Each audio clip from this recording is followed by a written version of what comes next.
Radhe Radhe. First grade के second paper में जो कवि है लगे हुए हैं ना, चंद्रप्रदाय, उनका ग्रंथ है पृथ्वीराज रासो। तो चंद्रप्रदाय का जन्म 1168 में होता है लाहौर में। 12वीं शताब्दी के कवि हैं ये। भाषा इनकी पिंगल है। प्रथम महाकवि किसके अनुसार है ये? शुक्ल के अनुसार। संयोगिता का वर्णन है इसमें। 16,306 छंद हैं, 69 सर्ग हैं, जिसको वृहत्तम सर्ग कहा जाता है। और ये याद रखना है कि इसमें समय है ना, सर्ग नहीं है। समय जो अध्याय है वो समय में है। और ये जो प्रति है वो उदयपुर में है। 59 जो है चंद्रप्रदाय ने पूरे किए थे, शेष 10 चल्हड़ ने पूरे किए थे। इसमें 4 संस्करण हैं। चतुर्थ व अंतिम जो संस्करण है वो सर्वाधिक प्रमाणिक है, बृहत्तम संस्करण। 16,306 छंद है उसमें, 69 समय है। और चतुर्थ संस्करण प्रमाणिक है, 1300 छंद है। प्रथम समय आदि पर्व के नाम से है, सेकंड समय राम कथा के नाम से है, 20वां समय पद्मावती समय है, 57वां समय कैमास वध है, और 69 महोबा युद्ध का वर्णन है।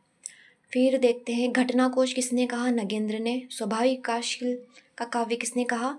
गुलाब राय ने। व्रत महाभारत दशरथ शर्मा ने कहा है। विकासशील काव्य शंभुनाथ सिंह। राजनीति त्रासदी बच्चन। छप्पे छंदों का राजा शिव सिंह सेंगर ने कहा है। और प्रमाणिक अप्रमाणिक अर्धप्रमाणिक बहुत इंपॉर्टेंट है। तो अप्रमाणिक ये ट्रिक है, सुखश्याम गौरी देवी वर्मा वुलर। और अर्धप्रमाणिक हस मुनि। प्रमाणिक कर्नल श्याम सुंदर मिश्र पांडे। ये ट्रिक है, इनके नाम अगर आपके नोट्स में हैं तो आप मिला लीजिए। प्रकाश में लाने का श्रेय टोड। हजारों छंदों का अनुवाद किया है टोड ने। 1875 में कश्मीर यात्रा पर गए थे वुलर। उसके आधार पर वुलर ने पत्र लिखकर बंद करवाने को कहा था। पृथ्वीराज विजय का ही रूपांतरण ऐसा कहा इन्होंने, वुलर ने। इसकी जो भाषा है वो अपभ्रंश है। कौन कौन मानता है हजारी मुनि क्रांति? ये थोड़ी ट्रिक है तो ना। हजार मुनि की क्रांति सुनी थी, ये ट्रिक है अपभ्रंश मानने वालों की। डिंगल मोद से मोतीलाल दशरथ। पिंगल मानने वाले उना धीरे सु श्याम सनाया, ये भी ट्रिक है। और सबसे बड़ा समय कनवज युद्ध है, 61वां समय जो है वो कनवज युद्ध में है, वो सबसे बड़ा है। प्रबंध नहीं है, ये मुक्तक है। किसने कहा? ये इंपॉर्टेंट है, ये आया हुआ है।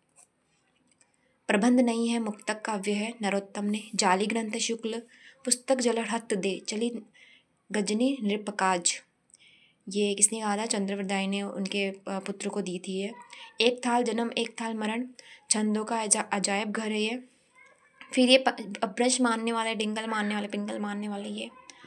फिर है छंदों का राजा किसने कहा? नामवर सिंह ने। और छप्पे छंदों का राजा किसने कहा? शिव सिंह सेंगर ने। रासो काव्य परंपरा का प्रतिनिधि ग्रंथ है ना।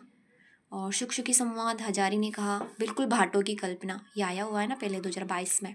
बिल्कुल भाटों की कल्पना गौरीशंकर हीराचंद ओझा ने कहा।